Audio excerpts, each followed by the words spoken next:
Hello there, my fellow open world gamers, Assassin's Creed and Watch Dogs fanatics. What's up? I'm Robbie with Open World Games, and I am joined with Brett from UbiCentral. It is good to be back. Hello, everyone.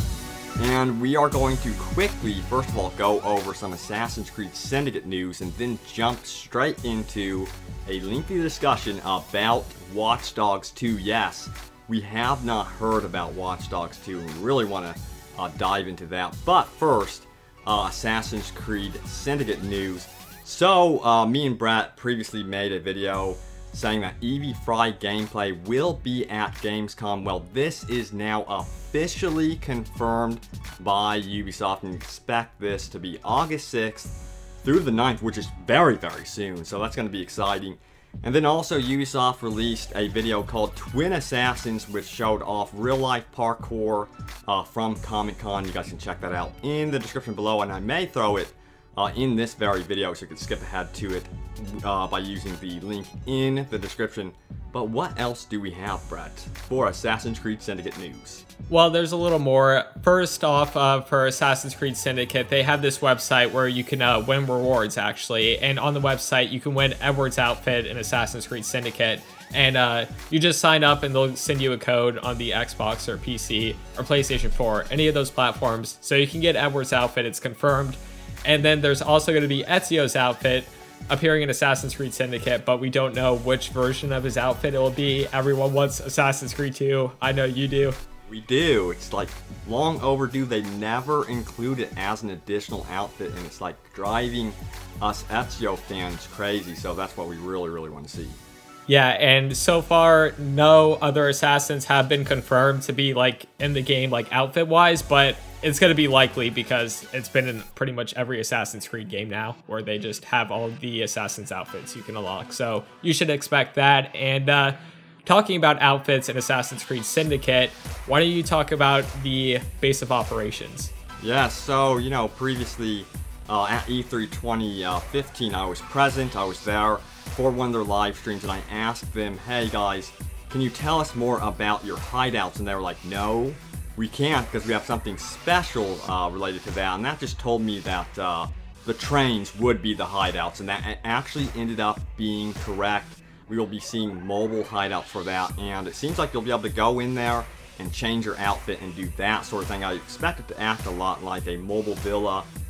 We saw the villa in AC Unity, so I think it's going to be similar to that, but it's going to be so cool to have something where you can actually hop in and go around the city as you go. But the biggest question that I have is when you're actually customizing your look and stuff, will it be like Unity? Do you think that the extensive gear system that we saw in Unity, you know, with the RPG layers, will end up in this game, Brett? I personally think it will, but not as present as Unity was. There will be some options, but probably really less, because they haven't been advertising the game's customization, which leads me to believe that there isn't going to be as much as Unity. And like, there's no co-op or anything, but I still feel like there will be a little bit of customization, just not as much, because they did confirm that microtransactions will be in the game, and I think that's how they're going to tie in the customization for Assassin's Creed Syndicate. So what do you think? Yeah, that makes a lot of sense. And you know, another thing, you said it's not going to be as detailed. I agree with that for the reason that there's two different characters, so I think customization is going to be split in half, and they're going to have to really develop, you know, the development time to make outfits for two characters is going to be mind-blowing. So I think it's going to be more similar to the games like Assassin's Creed 2, where you get a whole outfit. So I'm very curious to see how this works. Alright, so that does it for Assassin's Creed Syndicate news. Now, on to the beefy discussion, which is going to be Watch Dogs 2. Now, Watch Dogs was completely absent from E3 2015. I was kind of surprised by that. In its place was Ghost Recon Wildlands and For Honor, which totally blew us away. We did not expect that at all. But did we want to see it? Did we want to see Watch Dogs 2? I personally wanted to see it, but I didn't want to see it at the same time. It's one of those games where, like, that was the first game that I've ever covered, and I was like really into, and I know you were too, because we both covered it. So like, I really wanted to see gameplay, but I know they wouldn't show off gameplay, but I just wanted to see like an announcement of it. But I still understand at the same time that Watch Dogs had a lot of mistakes, so I understand why they wanted to take this year off and probably show it off next year. Yeah, that makes total sense, and I really do hope they go for that strategy of rotating from Assassin's Creed to Watch Dogs. That would be so awesome to really give that buffer needed between those franchises instead of annualizing them. But, you know, the big question is, what do we want to see from Watch Dogs 2? Well, first of all, I think they need more variety in terms of missions. You know, one thing they showed at the beginning of Watch Dogs was how they were at the hotel.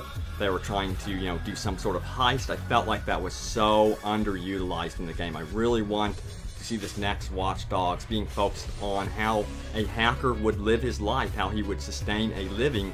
And I think it would be cool to see him going into wealthy banks, people, you know, that he knew he should attack through, you know, economics, vaults, big penthouses, that sort of thing would make amazing missions. And then in turn, you know, if he's like a Robin Hood type vigilante, he could give that money over to the poor. I don't know, they seem like they want Watch Dogs to be that sort of game, so I think that would make a lot of sense. What would you like to see, Brett, from Watch Dogs 2? The main thing for me is probably character customization.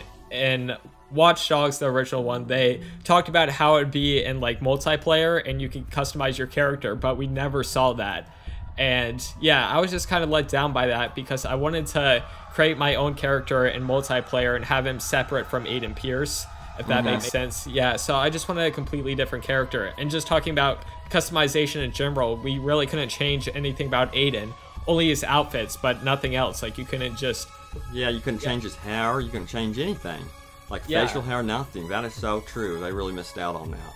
Yeah, and I really want to see something like Saints Row 4. Saints Row 4 has, like, pretty much perfected character customization, so it'd be kind of cool to see something like that, at least for multiplayer. Yeah, exactly.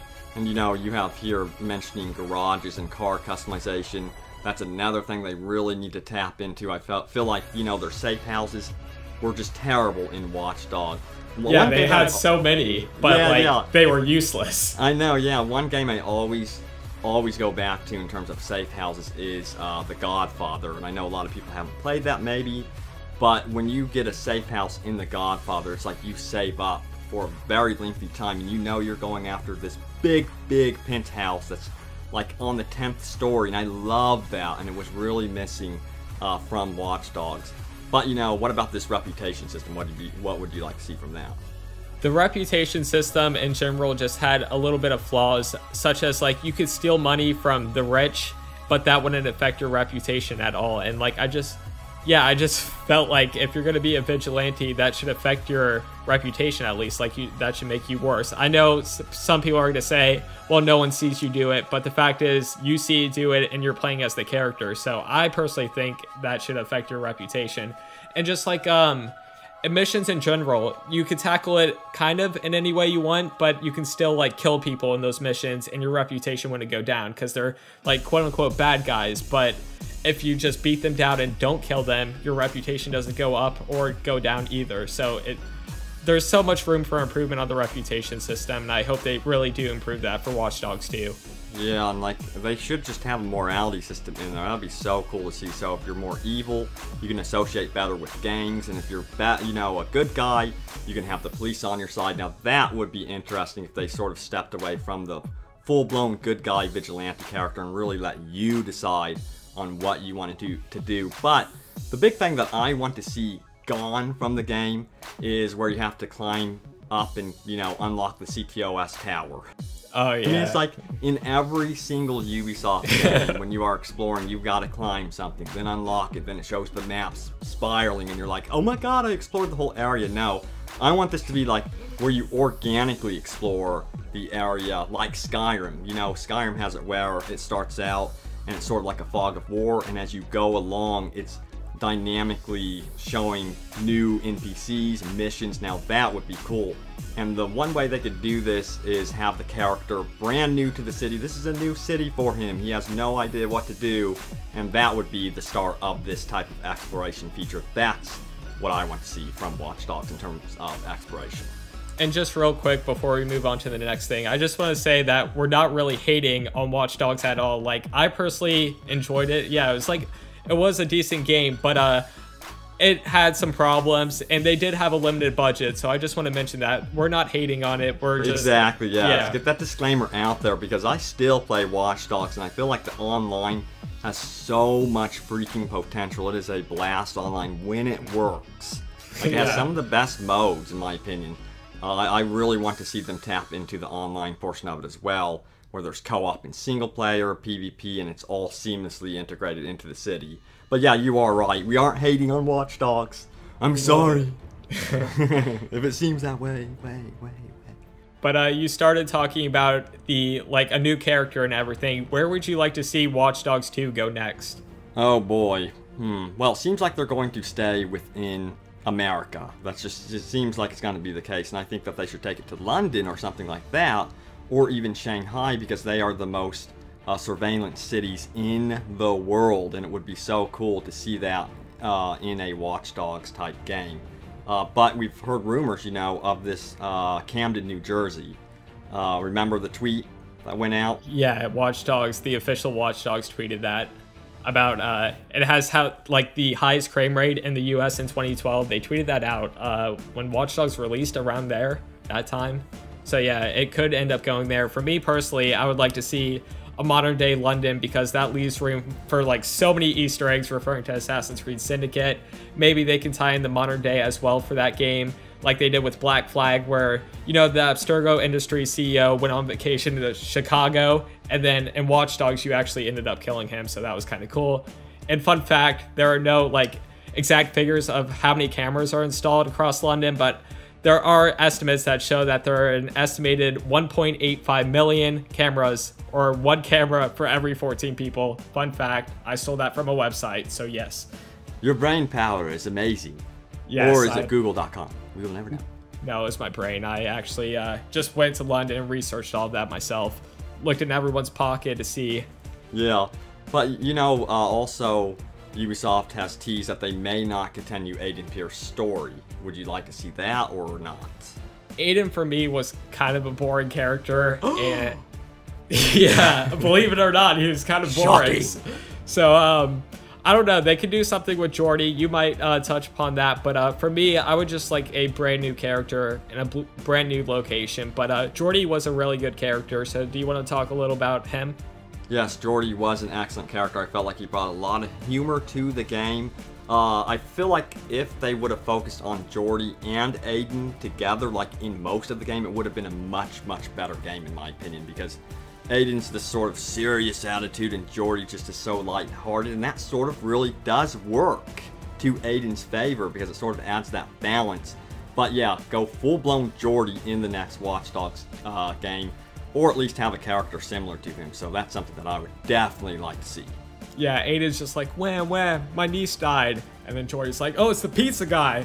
Yeah, so Jordy's way better. Sorry. So you're telling me Aiden is not supposed to mourn his niece? That's another story.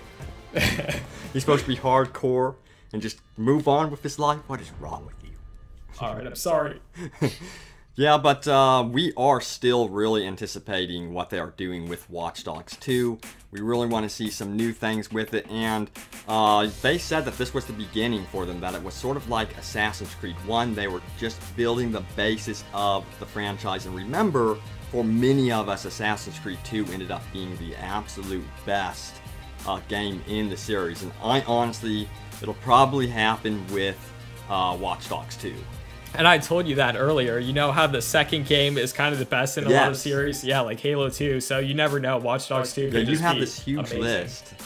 It's so true. Like, people want more, then they build the features on it, then they love the second one, and then they get a little bit bored of the third one. So I think that Watch Dogs 2 could be something extremely special if they do it right. And I really do think that they will get it nailed down with Watch Dogs 2. Yeah.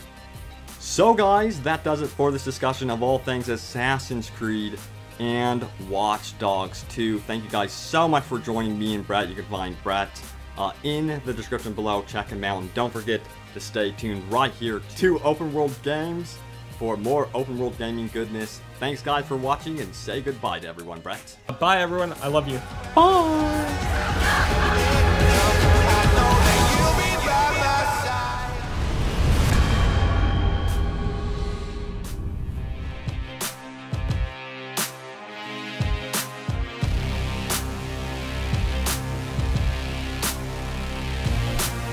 Please like this video and subscribe for more from UbiCentral.